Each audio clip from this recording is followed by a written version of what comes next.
Ini mata pencarian utama mereka dan dilakukan Senin sampai Minggu dan tidak ada hari libur setiap harinya.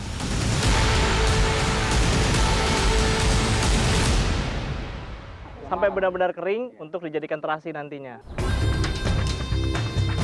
Andai saja listrik bisa masuk ke sini, mereka pasti akan sangat terbantu. Ini setiap hari Bang lewat sini. Setiap hari. Pernah banjir sungai? Oh, baru sering banjir.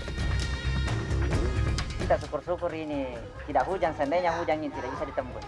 Kalau saya terjebak di sini, saya tidak keluar.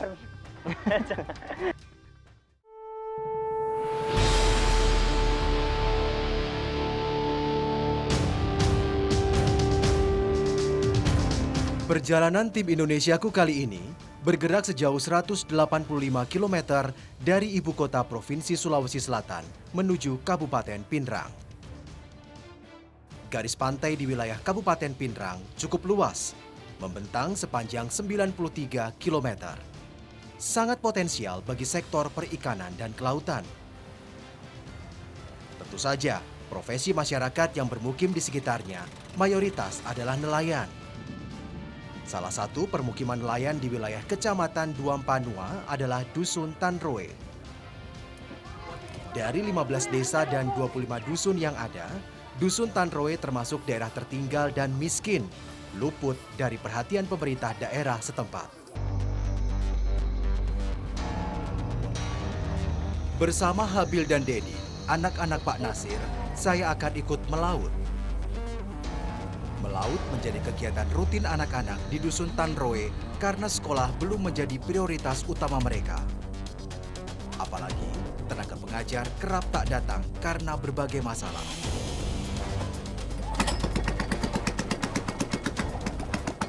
Dengan sigap, Habil dan Dedi mendorong perahu ke tengah, ke tempat yang lebih dalam. Perahu kemudian melaju ke arah muara untuk mencari udang rebon, bahan utama pembuatan terasi.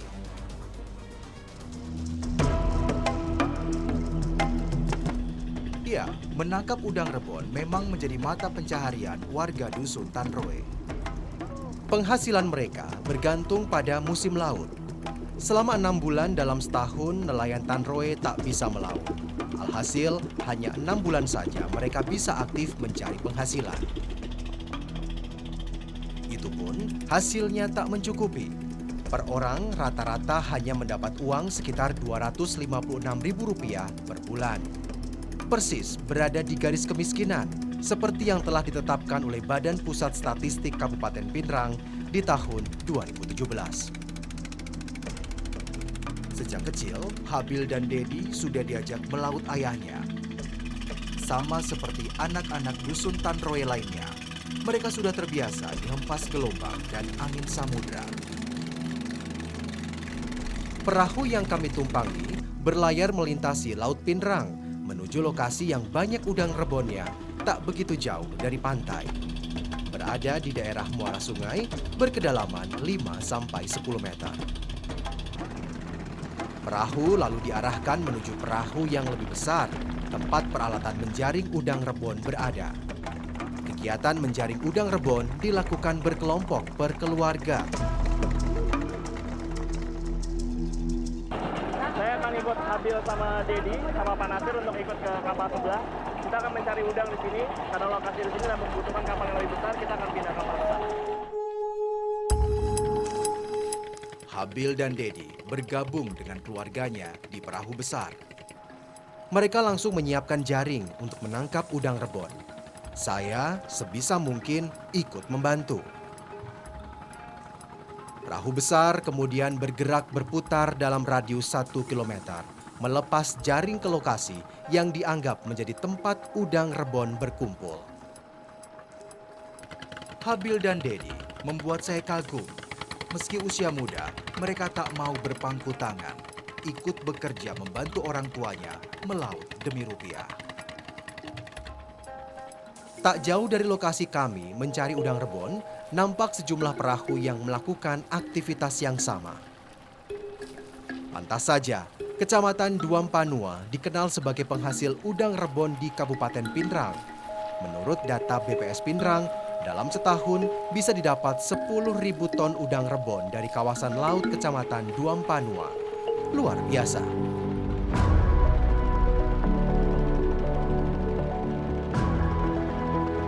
Perahu kembali memutar, mengarahkan jaring, menyerok ribuan udang rebon di dasar laut. Udang rebon dikenal juga dengan sebutan balacang. Jumlahnya berlimpah di sekitar perairan Dusun Tanroe.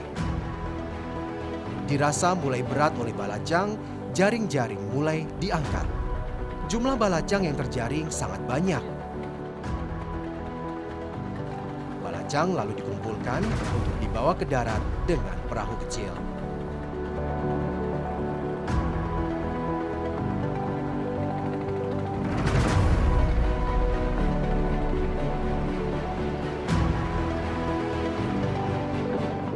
Hasilnya lumayan sekitar 50 liter dan kita akan lanjut lagi menggunakan perahu ini karena di sana perairan agak dangkal untuk menuju ke kampung mereka lagi. Yuk, kita jalan.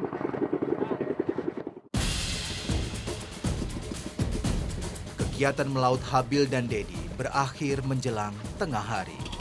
Perahu lalu bergerak ke arah pantai. Mendekati pantai, perahu dihentikan. Anak-anak Pak Nasir lalu menebar jaring. Mereka berharap ada ikan yang terperangkap untuk lauk makan nanti. Kalau Habil, kalau tidak ada guru, memang biasa ikut kapal. Iya, Sampai jam berapa ini biasa?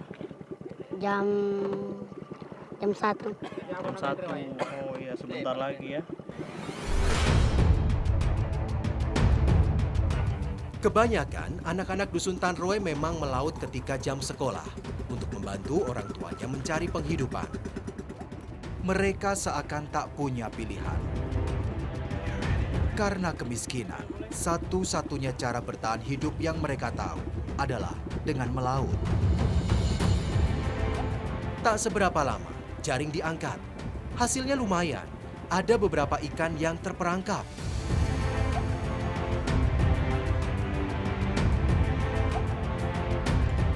Semua hasil tangkapan hari ini lalu dibawa ke darat.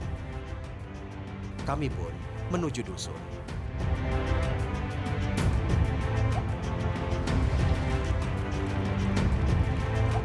Kedatangan kami disambut warga dusun. Mereka turut membantu Dedi dan Habil menjemur balacang yang baru didapat. Semangat gotong royong dan kekeluargaan sepertinya masih terjaga di sini. Ini mata pencarian utama mereka dan dilakukan Senin sampai Minggu dan tidak ada hari libur setiap harinya. Sejak pagi mereka lakukan ini sampai sore ya Bu ya, sampai benar-benar sampai malam, sampai benar-benar kering untuk dijadikan terasi nantinya. Tuh. Proses penjemuran balacang dilakukan seharian penuh sampai benar-benar kering. Jika tidak kering, maka hasilnya akan kurang sempurna. Balacang menjadi tidak awet.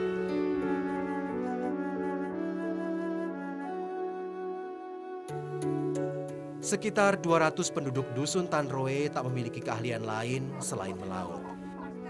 Pendidikannya pun rendah. Mereka tak punya banyak pilihan. Jika tidak sekolah, aktivitas anak-anak seperti Habil dan Dedi tak jauh dari kegiatan melaut atau menjemur balacang saja. Saya dan Ibu Osing lalu mengangkat balacang yang telah dijemur sejak kemarin.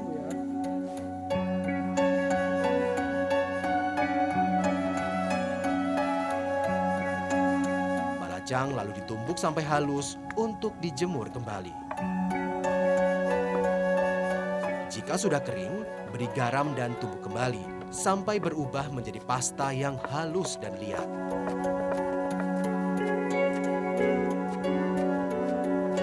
Barulah dibentuk sesuai selera dan disimpan agar terfermentasi dan mengeluarkan bau yang khas.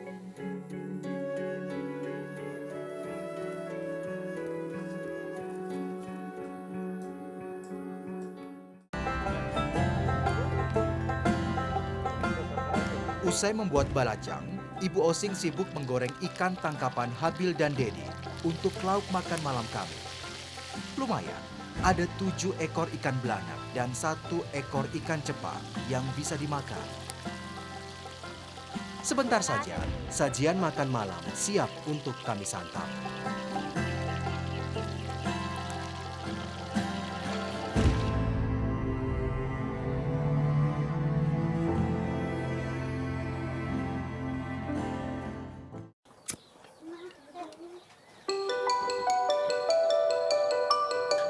Keluarga Pak Nasir kemudian mengajak saya ikut makan bersama. Meski hanya dengan lauk seadanya, tanpa sayur, terasa begitu nikmat. Beruntung, ada ikan segar yang didapat. Seringkali, keluarga Pak Nasir hanya makan nasi dan ikan asin saja. Meski begitu, Habil dan Dedi tak pernah mengeluh.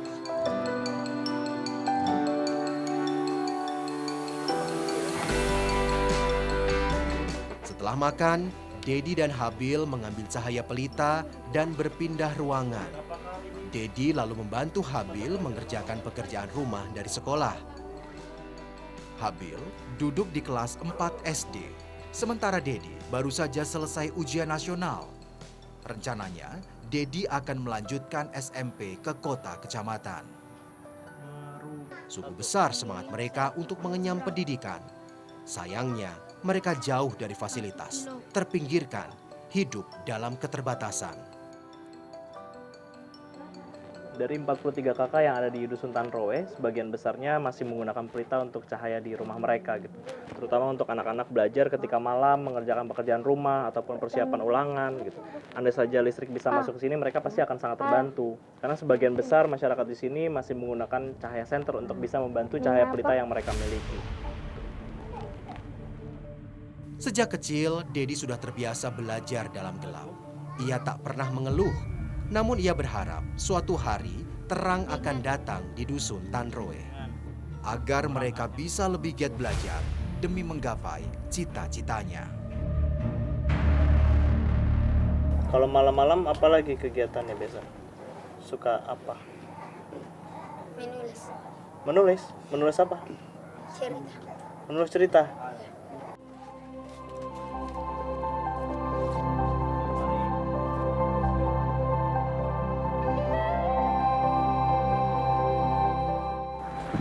Kegiatan hari ini udah selesai. Saya akan menginap di rumahnya Pak Nasir dan juga anak-anak karena besok saya masih akan ikut kegiatan mereka lagi dan juga bersama warga lainnya. Saya tak menyangka di tengah cepatnya laju modernisasi masih ada daerah yang terpinggirkan, tak tersentuh pembangunan. Lalu bagaimana masa depan anak-anak Dusun Tanroe seperti Habil dan Dedi?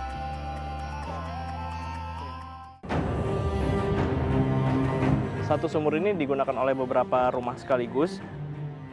Kalau anak-anak buang air di mana, Bang? Di situ, Bang. Nanti dikubur gitu. Iya.